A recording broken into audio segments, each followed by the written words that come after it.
Good afternoon, everyone. Welcome. It's a pleasure to see you all on this beautiful afternoon to show interest for the crisis of refugees and the other part of the world, which is Greece particularly, and in Europe. The program, the way it works, I'm Latifah Woodhouse. I'm the president of Share Humanity USA. We have our board members here with us. Alexander Woodhouse is a board member of Share Humanity. Barry Noble is a board member of Share Humanity. And Sophia Woodhouse is a board member of Share Humanity. And Colin Woodhouse is a board member of Share Humanity. So with that said, we have brought you real stories from the real people who are going through real trauma in Greece. And this was our second trip since February. February and March, Colin, Sophia, and I went and spent about 2.5 weeks in Lesbos, Greece, and also Athens, Greece, and got stories, worked with our centers, which is called Step by Step, Self-Reliance and Dignity of Refugees. And we will tell you how we created that center, because in March 2016, March 20th, EU closes its doors, the refugee path took a whole different route, and refugees were all stuck in Greece, and they couldn't go anywhere. And that's why the nonprofits, small nonprofits like us, and also a big nonprofit like the United Nations and IRC and Save the Children, change its protocol and its ways of how to deal with this crisis. So what we all did was, instead of rescue and relieving these refugees and sending them through Macedonia to Europe, we start thinking about finding them accommodation, finding them training for languages so they could live in their new countries somehow normal.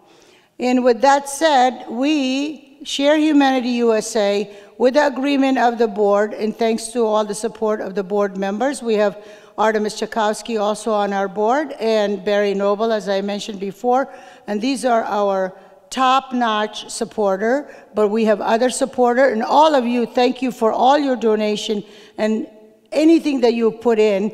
We appreciate that, because we took that money and created a center in Athens to teach languages of Greek and English, and also to teach skills like plumbing, carpentry, electric engineering, and knitting. Actually, we started sewing classes. It didn't work that well, and it was expensive, so we changed to knitting. And we went, Colin and Sophia and I visited the center, and it was working very well, and a lot of great work was done. The one unfortunate thing was that the center was far away from the center of where refugees were gathering. So we changed our directions a little bit, and we moved to the area where now we're living right in the heart of the refugee center, where a place called in Athens, Exaria. Exaria is a place for anarchists and people who will not allow the police to come and bother these refugees. So we have rented an office, and in that office, our new addition to our program of languages is computers. And Sophia Woodhouse has been very instrumental in that program, because she has all these connections in New York City with different firms. And not only she got us hundreds and hundreds of Patagonia jackets that we took in the cold winters, the past 3 winters we've been doing that, in Patagonia as our partner, to these refugees, but she got us 10 beautiful laptops that we took and we opened our first computer class in Athens. And in that computer class, there are women, men, and children who can now check on their status with what's going on, if their papers have been processed, which takes years anyway, and also writing resumes and keeping their journals of every day. So that's our new addition to our program, SBS. The other new addition that we found through Collins searching, he is a great connector with all these refugees, and he had these sessions with people on the streets. What are your needs? What can we do? We have come from America, and we are here to help you. And most of those refugees got together, and they were saying, well, I need a restaurant here. I need to cook food. Okay, we assessed that. That was kind of over our budget. But then two gentlemen with his 3 sons, one 3 sons and the other one 2 daughters, came to us and said, we need a music center. We really have an incredible music from Afghanistan, and I was part of the top group in Afghanistan, and right now you can come to my house. He did invite us for a wonderful dinner to his house, a little house which is a box of metal. They call it ice box. ISO box? ISO box. And it's given to them by the United Nations, and it is one big, it's their bedroom, the kitchen is there, and their living room is there. But believe me, with the determination in the wonderful way that these refugees work, it is clean, it's nice. The beds are used as benches that you could sit on, but then at night they sleep on it, or they sleep on the floor. So they invited us, and we saw his little piano and his guitar, and he played heart-wrenching music for us from his country. And we said, fine. We talked with each other, and I also wrote to the board.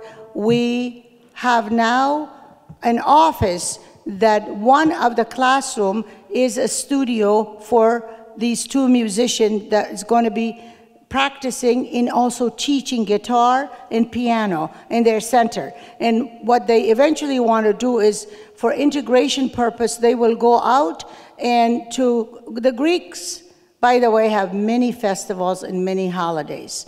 They are very playful people, they're wonderful people, and they're always in restaurants, drinking coffee, laughing, and here comes a group of singers or musicians, and they play. It's a very happy place in that sense, and they're very welcoming people. So these Afghan and Syrian are going to go together and play with the Greek people for integration purpose and create a lovely, happy community, despite the fact that they've been misplaced, they've lost everything. So with that said, I would refer to my other 2 partners who were on this trip with me, Sophia Woodhouse and Colin Woodhouse, to continue the story of these refugees.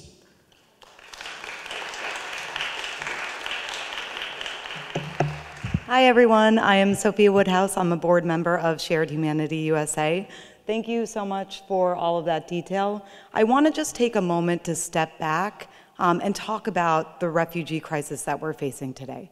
So as of 2017, can anybody guess how many forcibly displaced people there were in the world? A million? 10 million? 100 million? Okay, the number is 62 million people have been forcibly displaced as of 2017. That number, without a doubt, has definitely increased. We are facing the worst refugee crisis since World War II, and it is not getting any better. And there are a couple of reasons why we're in this situation that we're in.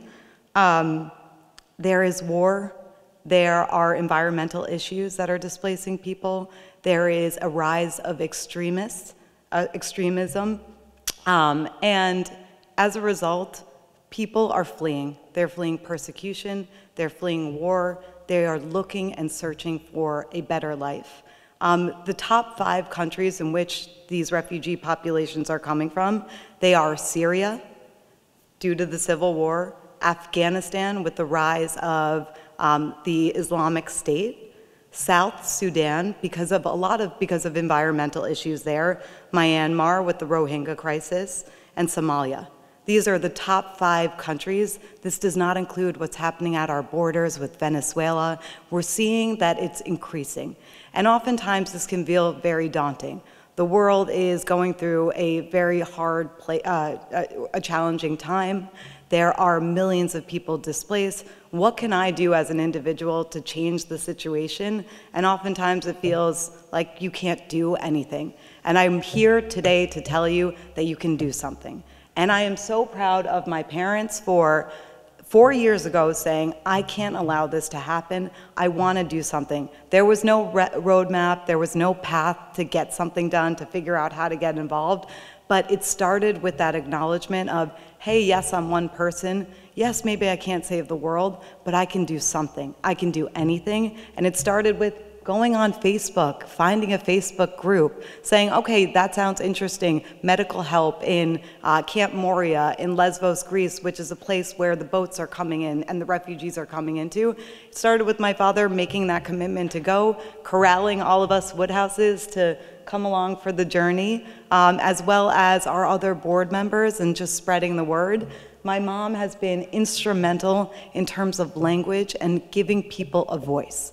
These people are fleeing, they don't have education, they don't speak Greek, they don't speak English, and she has allowed them to have a voice and find and understand the things that they need. So again, I wanted to set the stage of the crisis that we're facing, not to make you feel overwhelmed, but to let you know that there is something you can do, and it starts with acknowledging that you want to help. And from there, we now have a roadmap in place to get you involved, to really change the world, and that could be just changing the path of a single person. That's worth it. That's better than doing nothing. So with that, I'll pass it off to my father, Colin Woodhouse, to talk about the work that we've been doing, share the stories from these wonderful people that we have met, and hopefully inspire you guys and let you know that there is something you can do.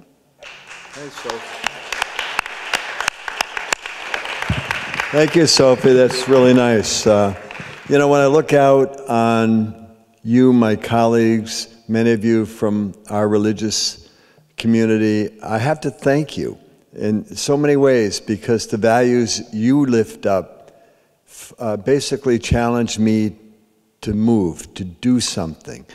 And I see among you activists, people who care, and I thank you for coming. And we have to inspire each other, and you've inspired me by who you are and by what you care about. So thank you very much. You know, just to give you a little bit of idea of what we'd like to do, we're going to have a movie that I put together. To be real transparent, I want you to feel empathy. I want you to get to know these folks, because when I see them in the park, or I see them in the camps, I think, God, I love this person as a neighbor. They're such a wonderful family. They're so loving, so caring, so hospitable. It's not fair. It's not fair that we have done this to these people. They have fled their countries, they've fled their homes, they've lost loved ones on the way. They buried their grandmother, their children along the way, and then they come to what they hope is to be the end of their journey, and it's another journey that begins, another different kind of brutality, a brutality of lack of caring, of lack of openness, a lack of willingness to share. And I think hell is coming to us if we don't share the resources and the wealth that we have. Those doors are going to be knocked down, and many people will die. When the haves will not give up to the have-nots, then we've got a problem. But and that's most people feel that this refugee crisis is not a crisis anymore. It's a symptom of what's wrong with the world in many different ways. So We're going to have a little movie, and then let's have a discussion at the end, a question and answer. Well, we're not here to give you answers, but just to give you a feel for what we've seen. And hopefully, we've been able to lend voice to the people that we've met, and that you can see them as friends and people that would be wonderful in your neighborhood. So, Chris, why don't we go ahead with the movie? All right, thank you.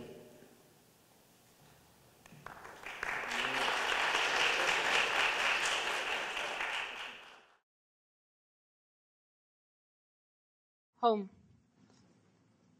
No one leaves home unless home is the mouth of a shark. You only run for the border when you see the whole city running as well. Your neighbors running faster than you, breath bloody in their throats. And the boy you went to school with who kissed you dizzy behind the old tin factories, holding a gun bigger than his body. You only leave home when home won't let you stay.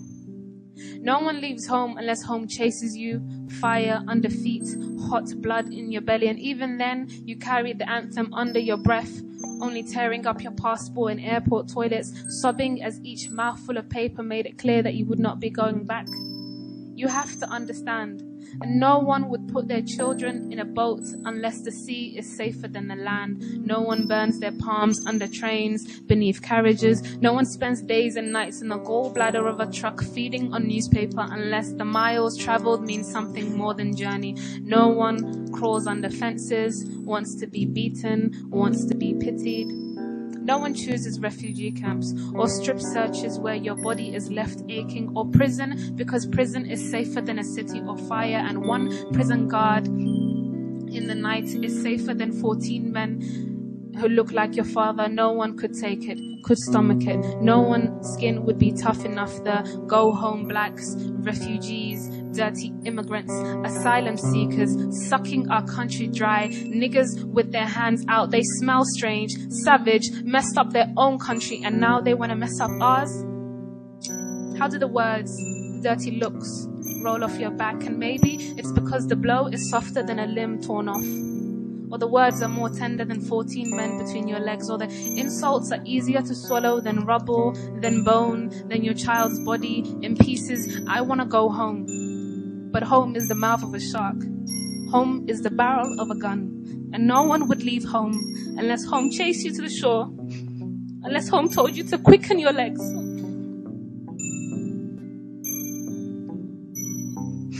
Leave your clothes behind. Crawl through the desert. Wade through the oceans. Drown. Save. Be hungry. Beg. Forget pride. Your survival is more important. No one leaves home unless home is a sweaty voice in your ear saying, leave. Run away from me now. I don't know what I've become, but I know that anywhere is safer than here.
No, they don't like Moria.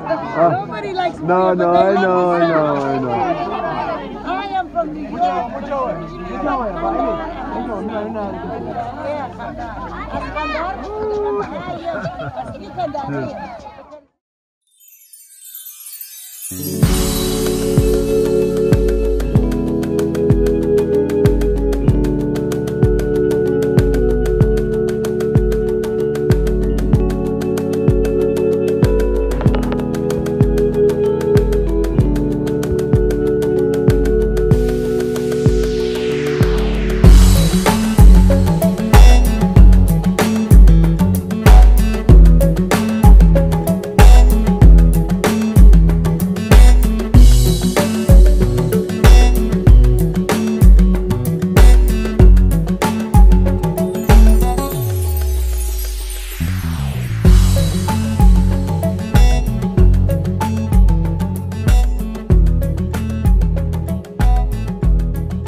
Assalamu alaikum.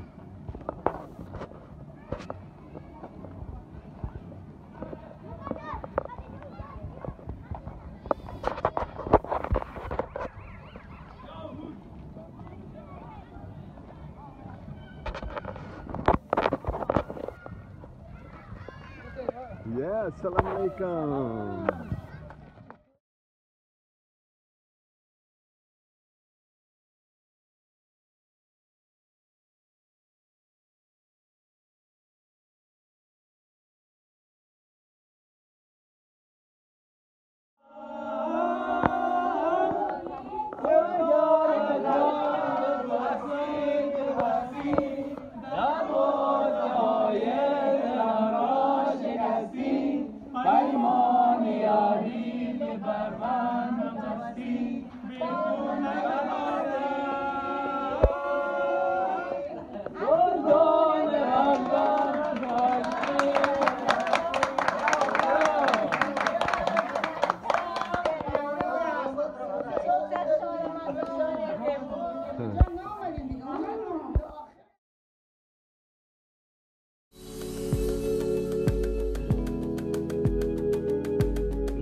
When we want to study, we don't have any choice to continue our study.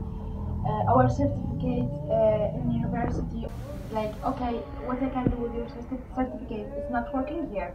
So you have to study again and make another certificate from Greece or from another nationality, another country to study here. So that's really difficult for us. Because you're not getting jobs. Yeah. You go into school, you study the Yeah. business school here, Yeah. but when you graduate, Yes. you can't get jobs. Yeah, because And- I don't have certificate. They doesn't give me any certificate. You know? I also study English because I cannot speak English good, like very very well. Sorry, but I try to learn more and more and speak. So yeah, I learned English for 7.5 months too. Yeah, and now I am good with my language. Very good. Yeah, I can speak Arabic, English, and Turkish, and I hope I will learn a new language when I go out of this country. Because here everything was broken for me. When I want to do anything, the door closes. closed by my face. My dad, he needs two surgeries, one in his eye and one in his ear. So I go with him for 7 or 8 times to the hospitals. They didn't do anything with him, only clean and give him a little bit medicine. So, and he feels so pain, you know, and he cannot do anything. Yeah. He needs surgery, and the surgery it's really expensive, 2,500 to make surgery for his ear. So it's really difficult, and we don't have money for the surgery. Yeah. Have you approached Doctor Without Borders, Doctor of the World? We went there Yeah. for too much time, for so many times. Sorry, and they cannot do any surgery. They are not allowed to do surgery. They're not allowed to do No, surgery? no, because they are like not hospital or something. They are only giving medicine and caring about health, but they are not allowed to do anything because they are not from Greek. And almost of them, they are from Arab people and from different countries, USA. So in other words, in the UN, Yes. UNHCR has no system, or IOM does not have any system when the people get sick here, the refugees They will especially. only give them medicine. But no operation? No, Nothing like that? no, and only for women who's pregnant. Only for that. Only for they care about women who's pregnant and Who's giving birth yes, to the babies? yes, only.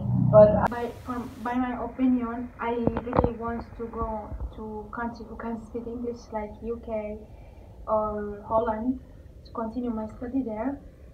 But there is no choice to go there because the UK they close the border, and also Holland. But in Germany, they are not allowed to accept us. But maybe we will stay in camps there for a long time, and then they will try to accept us. Maybe.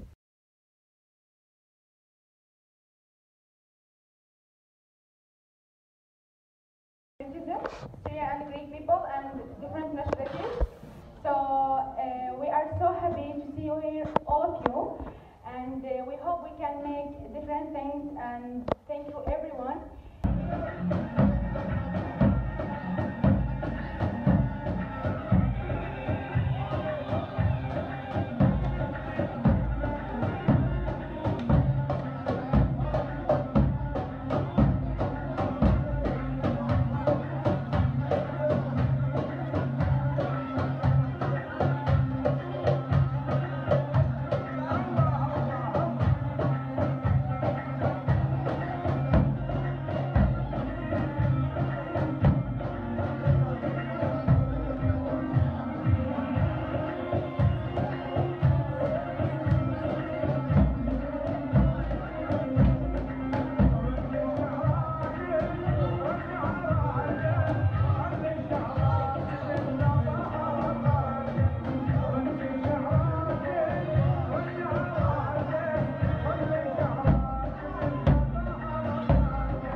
شرار عشق آتشیدم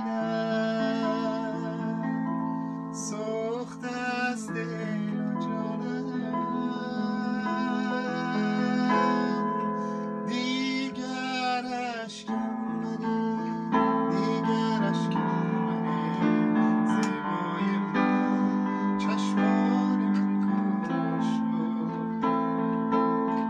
دیگر اشکم منی دیگر اشکم منی زیبای من چشمان من کور شد اشکا از چشم من ریزد چو باران ها زیبای من چشمان من کور شد لا لا لا لا لا لا لا لا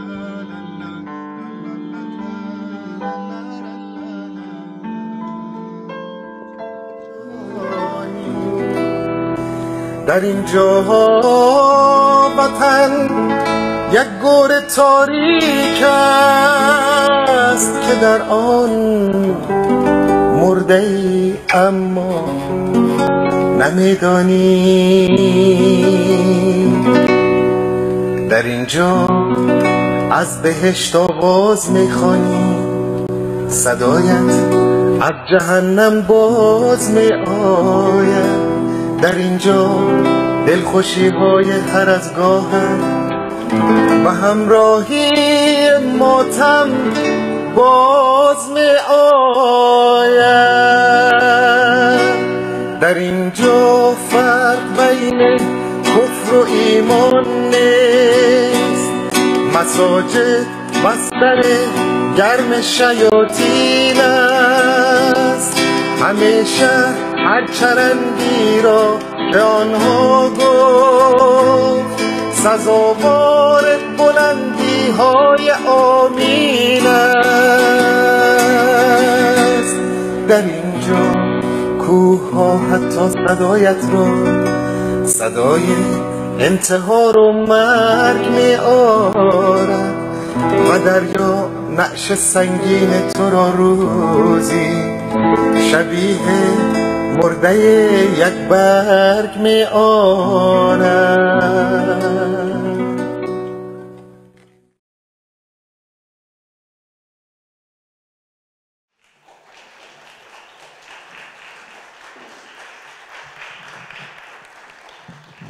One thing I just want to call to your attention is you see this man who's featured in the video, and unfortunately I haven't had a chance to meet him, but hopefully I will. He is a talented musician. And when he fled from Afghanistan, everything that was a part of his identity, the fact that he was a musician, the fact that he's a father, the fact that he's so talented, has probably spent his life perfecting his voice and his talent. The second that he came into Greece, all of those pieces of his identity are forgotten. He becomes just a refugee.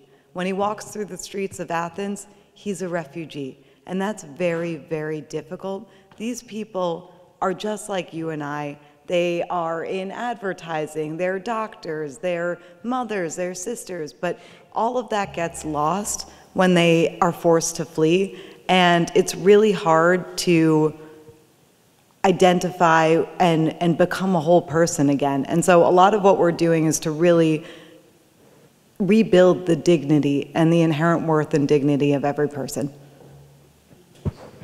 Is this working, Chris? Oh, good. Anybody have a question? Claire? First of all, thank you very much for painting this picture for us, because for most of us, this is so far away and outside our experience. So thank you so much. My question has to do with are these people going to be in Greece forever? Are there any countries that are still accepting refugees? Or are these people stuck there? That's a great question. Most of them have tried in the past. They are stuck since, I said, 2016, March 20th, when EU closed its doors. but most of them are trying to get out of Greece, not because they don't like Greece, because there's no future for them. There's no jobs. They don't know how to make a living or how to have a normal life. So they give money or they ask for loans from their own country to be sent to go with the smugglers. And sometime they go to the other countries, which is Germany, Norway, Sweden, and after few months, either they are sent back to their home country, which is very dangerous. Some people have been killed in Kabul, Afghanistan, and I know that for a fact. This was 2 years ago. And some are sent back to Turkey or Greece. This man that is singing with that emotion and feelings, he was 4 years in Vienna, Austria, as a refugee. Finally, they decided, no, we don't want you. You have a choice to go to Greece or you have a choice to go back to Afghanistan. He is now in Greece. He says, I love Greece. I want to be here. Because on top of being a good musician, he has a wonderful, talented career. What that is he is done this in Afghanistan for 30 years. He's a professional watchmaker. So he said he was walking on the street of Athens and going to these watch repair stores, and one of the manager gave him the worst clock ever. And he said, if you could fix this clock, then you're hired. He said, it took me half an hour to fix that clock, and that was an antique clock for years. He said, I got the job right away. So he is working for little money. You know, the Greeks themselves don't have jobs and their economy is weak. But so he, in his 3 sons and his wife who was pregnant, and right now she's in the hospital giving birth to a girl baby, and they were very happy. They called me this morning. So, you know, life is tough for them, but the other countries do not accept them. The EU is still saying no. Even thanks to Angela Merkel, that we, through Share Humanity, and Artemis Tchaikovsky just awarded her with a Share Humanity Award and Sharps Award at Harvard just a week ago. She was there for the commencement speech, and Artemis presented that to her. But with all her effort for humanity, Germany has turned against her too, and Germany is not even allowing anybody.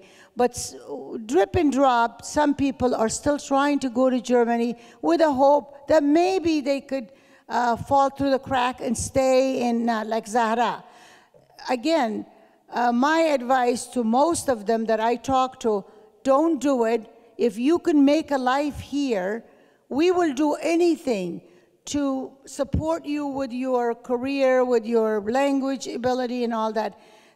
When it comes, like what Zahra was saying, she went through business school, she went through the language center, but still there is no job for them. So they do want to have a job. And that is the challenge. Sure. So yes, please. Can I just do a follow-up? Based on what you just said, Latifa, is the Greek government willing to give them papers so that they are there legally? You know, their legality is very different in a lot of ways. We met one gentleman, he'd been there 14 years. He still doesn't have Greek citizenship. It's very difficult to get. They're like green card, what we would call resident. They have resident status, but they're not citizens. They can't vote. So no, I mean, frankly, the Greeks have not made that possible. There has been a move to the right. When we were there was a municipal election in Athens, and the activists were concerned about what was going to happen, and their concerns were realized, and that the government lurched to the right. And what that means for a lot of people, they would say, we really don't know. But one thing, I cannot understand this policy, but the High Commissioner for Refugees is about to dump people out of their housing. And their argument, as best we could understand, was that we were supplying temporary housing, and that housing has been used for 2.5 years, and we are now giving people ultimatums to leave the housing. And we talked to a group we met at Solidarity Now, a very effective international organization that's an activist organization. They said, we're really worried about the end of June because that's when school ends, and any of the children, refugee children that are in school, now the family, when they're no longer at school, the family can be relocated, frankly, to the street. And so it's really up in the air. It's hard to imagine, if you're a humanitarian, that there would be such a brutal, inhumane policy. But so the activists are about ready to find out what's going to happen, and you'll probably see news reports about people in the street and people resisting, and that's going to happen. I hope so. But that was the same fear that Zahra's mother told me, you know, with my broken Arabic and her fluent Arabic, that right now we got a notice from the UNHCR, and here's the letter, that in 40 days you must evacuate this house. And they are worried, like, what are they going to do? Where are they going to live? On the street? This family, the father is blind. He also has this ear problem that nobody could do anything. And they have 3 beautiful daughters, very talented, and 1 son. And where are they going to live? So we said we could give you some money right now, and we also bought Zahra a camera because her hope is to be a famous journalist. And that's all we can do, but through Share Humanity. But we need everybody's help to be aware of that, and that's why I would love for you to donate whatever you can so we can at least save one family at a time for the time being. Because the UN is saying we gave money to the Greek government, which the Greek government is not spending that money, and the UN is saying we gave you housing for 2 years. Now you either find a job or do whatever you can, go demonstrate to the Greek government, but we're out of it. We're not going to support you anymore. And I don't understand that, and I am going to bring that question next time when I meet the High Commissioner in the United Nations, to why would they do that because it's against the human rights law. These people are asylum seekers. They are there. Latifa, may I just say, my area where I want to make a difference is really helping these entrepreneurs, these folks that have skills, have ideas, the gentleman that you saw sitting down on the floor eating food in one of those ISO boxes, they're cooking for NGOs, and they're doing it illegally. They need a license. So the gentleman said, I could get a license for $3,000 and I can really build my business. Well, he said 13, but he said we could ease into it.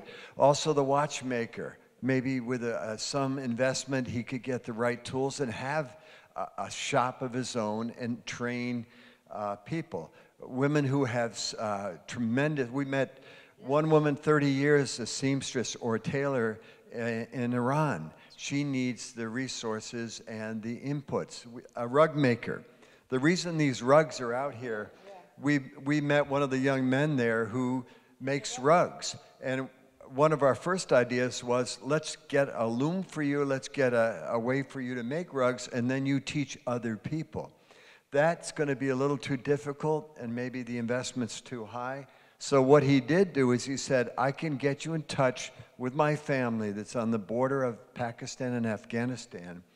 They're refugees. They fled when the Russians came into Afghanistan, and we can get rugs at a wholesale price. And this is what these rugs are. We're going to sell them at General Assembly. We're going to sell them wherever we can. It'll be on our site. Very advantageous. They're natural dyes. They're hand woven.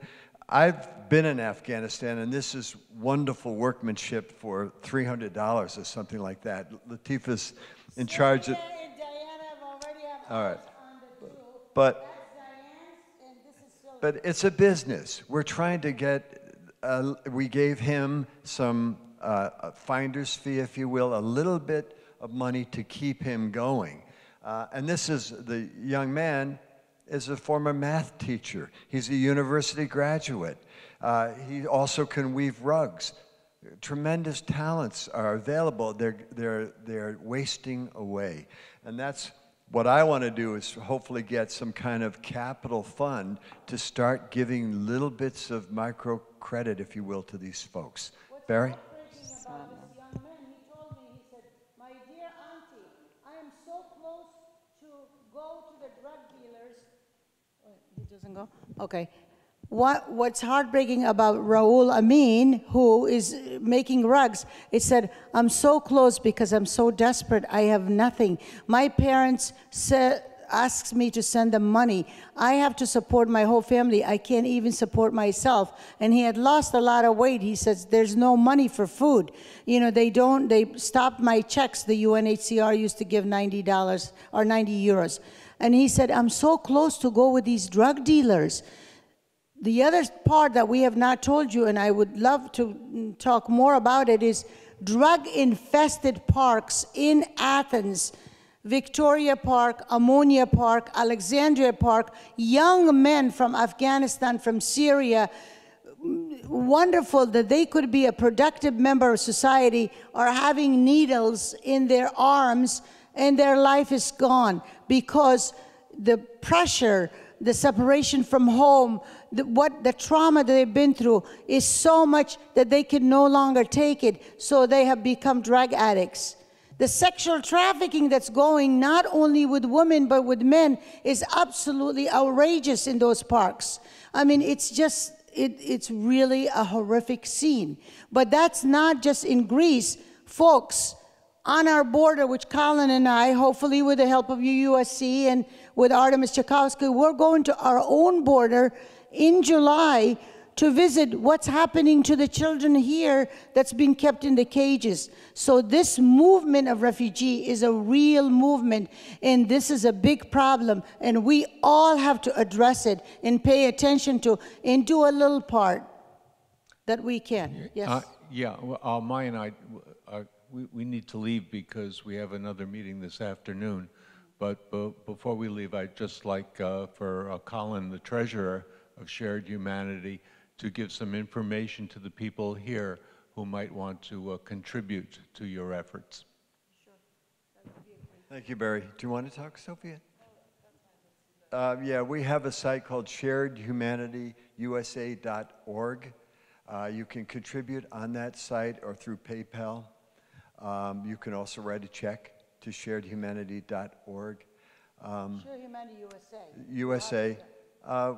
You know, if you want to know the details, we have maybe 25,000 available right now. And one of the reasons we took this smaller facility, if you could see it in the video, we're putting more money into human capital, into education, and less into rent.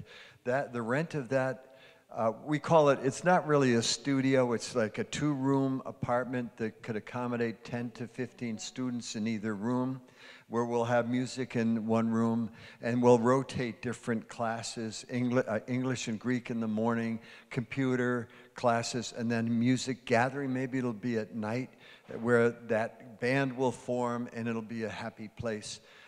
That rent is 150 euros. The board doesn't even know that yet. With utilities, 250 altogether. That's in the anarchist section. So, you know, you gotta like graffiti. If you saw some of that graffiti there, it's really funky. It's really kind of neat. And there's a real camaraderie, if you will, with the young Greeks and the refugees. It's human rights, no exception. And they call it anarchists, but I would call them activist sections. There's actually hotels that have been basically seized by these groups, seized because they were abandoned and vacant, and they were occupied. And you know, so we're not doing that. We're maintaining our adherence to the laws of Greece, but we can now pay for really good education, we think, and grow maybe a little more organically. In the first area we had, we were further out of town than we thought. And it was a good hour for refugees to come from the camps to get there through multiple ways of transportation, through trains and buses. And it took a long time. You really had to want to get there. And we thought we could accommodate more people and pay less rent. And that's our hope now. And also, we want people to come with us. We want people to come, and As a then donor we trip. know if you come, you're going to come back energized and better equipped to understand what's going on and to recognize the humanity of these people, and you will not rest. You know, if you're prepared to feel that way, you know, we've been doing this 4.5 years now, and you know, it's hard to take a vacation now because you know that people are in need.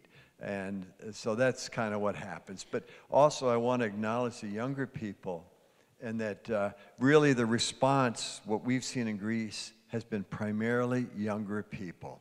And they flock to the borders, they flock to the shores, they flock to the cities to help out, not knowing exactly what they might be able to do, but just they moved. When humanity was coming in on the shore, many, I would say primarily European younger people, met them. And that is wonderful to see. So in a unique way, it seems to be a younger person's response. When we were in the camps, we were among probably the oldest people in the camp to some degree. No offense, Latifah, but I certainly was. No, I know that. I feel the aches and pains in the morning when I wake up. Yeah. But can I say something about Barry's question? Thank you, Barry, for bringing this up.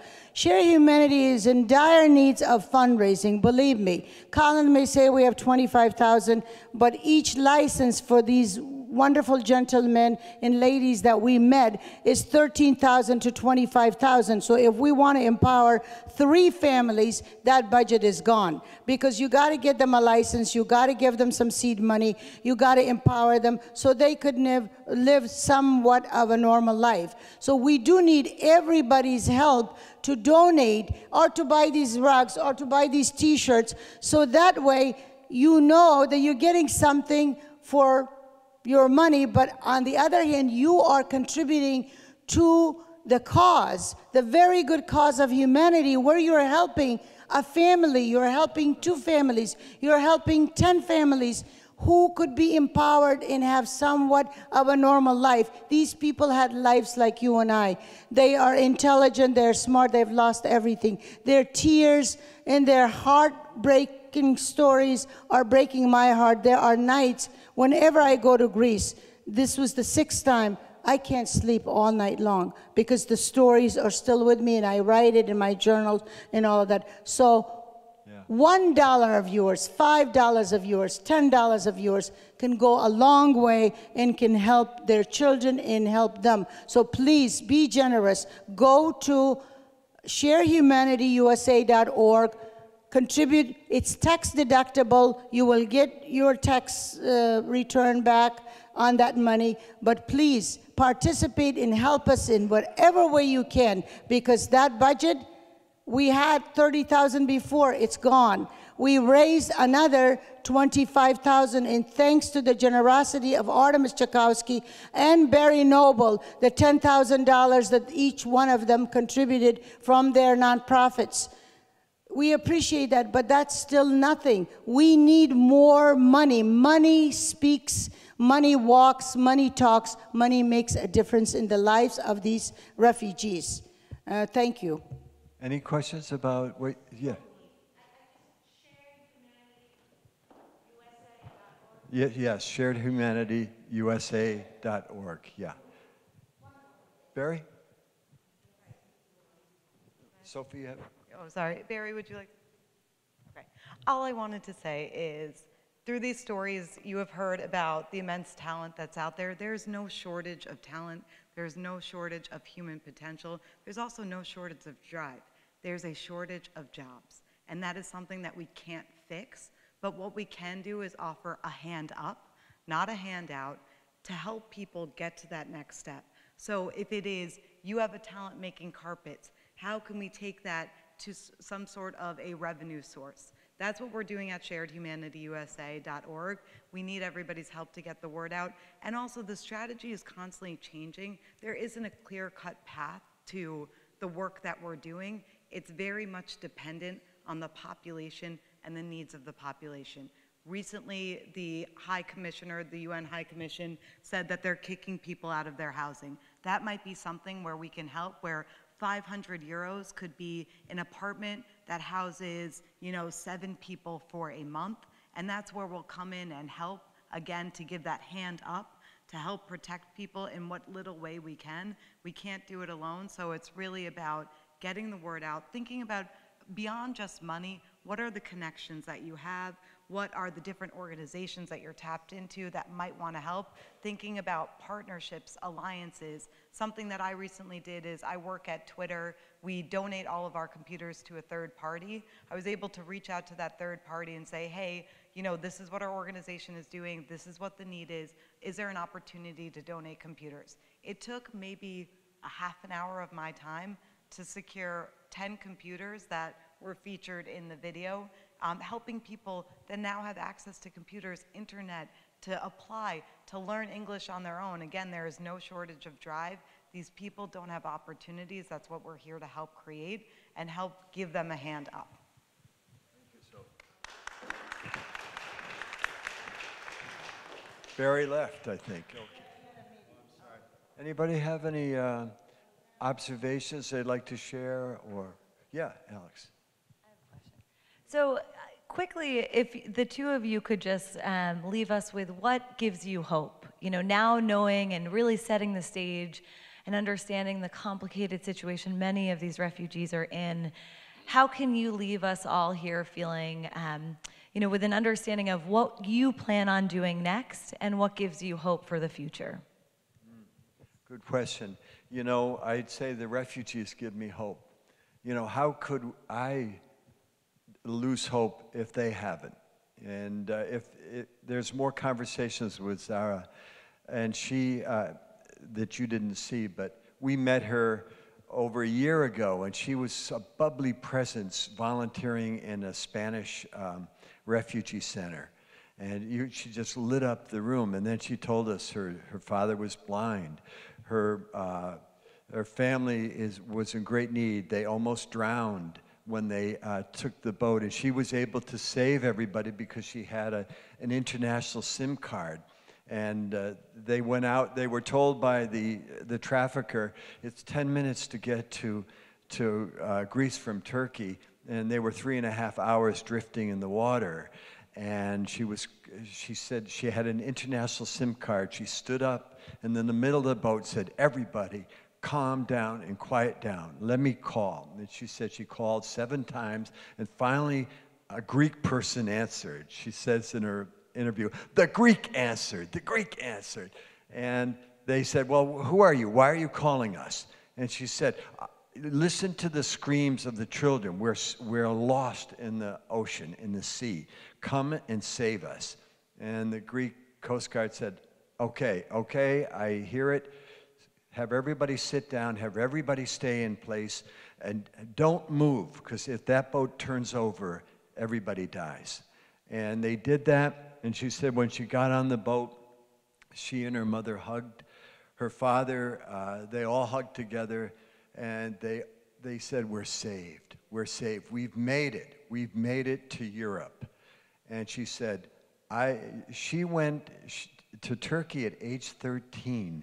She saved her family by working in a Turkish store, cleaning up, she said, from 7 in the morning to 11, and being abused by the co-workers and saying, your job is to clean up, you're a refugee, and you work.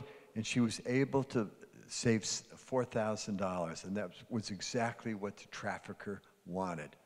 And her $4,000 saved her family working, she said, for a year and a half, age 13. She has lost her opportunity to, let's say, with her, she hasn't lost it. Her opportunity for education has been delayed, but she is going to make it. And she's bright and she's cheery, and she said, I knew that I had to save myself and to save my family. And that inspires me. And so you can't lose hope. It's not fair to these good people. And I'm sure all of you know people, whatever you do, whatever charities you're involved in, whatever causes, you know that you're motivated. The folks from the service committee are motivated by the people that work in the front lines. Our Beach staff is motivated by the people that serve our values. And I'm motivated by the people, these good people that through no fault of their own are in dire straits.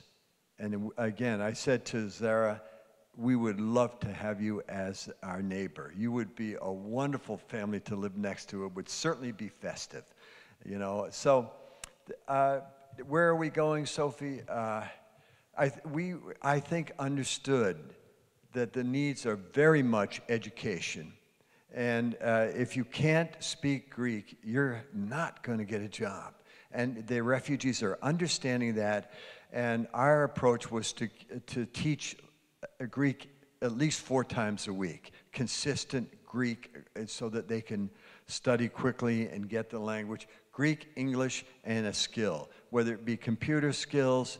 Our hope eventually is to work and have highly competent people do web design, do coding, but we have to work up to that, and we need the educational skills to do that. And then, which was interesting this time, the festive issue of building community, of having music. You saw that Syrian group, what a great job they did with their music, and they brought in the Greeks, and everybody danced together, and they reestablished what they call communityism. That's their focus. We're focusing on communityism, and they speak the same language, the Greeks, younger Greek people, and the Syrian refugees, and the Afghan refugees. And they're finding common ground, and that will protect them. That will protect the refugees and Greeks. If they can build commonality with the Greeks and understanding and empathy and commitment, it'll make a difference. And actually, last comment, we're finding, meeting refugees are coming back from Europe, saying, I don't want to be here. Greece is, if I can get a job, it's a place I want to be because I like the Greek people. They're similar to our culture, and I want to be here. I feel more accepted, although it's tough. But when they go into Austria, for instance, Austria has been very, I'd say, cynical in how they handled refugees. What we heard from 2 young men, they went as minors, and Austria delayed until they were no longer minors and sent them back to Greece, you know, and that was a couple times. So there's pushback all over Europe, there's pushback in Greece, and we have to come forward to push back those people who are saying, not in my backyard, not in my community, not in my job, my establishment. They don't know what they're missing. These folks are tremendous, can be tremendous assets to our community, to any community, and we want to help them as best we can. Anybody else? And the fascism that's growing. Oh yeah, there is, you know, Greece has one of the recognized groups that are considered fascist in all its glory. And so you have a group called the Golden Dawn, of all things. And they, Latifa had a cousin in Chios, right? In Chios, and in the refugee camp in Chios, and it's right under a castle. Very hot because it's in between apartment buildings and a castle. the Golden Dawn people got up on the castle and threw rocks down and set fire to the camp. This was over a year ago. And that kind of pushback, that kind of nastiness, is there. We didn't see it, though. We didn't see it, and we have never felt endangered either in the Greek communities or in the camps. And Latifah's been instrumental in that because we have somebody who speaks the language, who can link us up to people who can guide us through the maze of those camps and get us to families that we want to meet. And the hospitality is extraordinary. And, you know, I've been a Peace Corps volunteer in Afghanistan. It's legendary hospitality, and that's a country that was defined as xenophobic, isolated, backward, all those denigrating characteristics. Yet, boy, when you went to somebody's house, you had to turn the cup upside down. No more, please, no more. People would go and borrow money to host you, and so we had to be careful as a volunteer whose invitation to accept. That hospitality is still alive, so that gives me hope. And the humanitarian feeling and the common ground, it still gives me hope.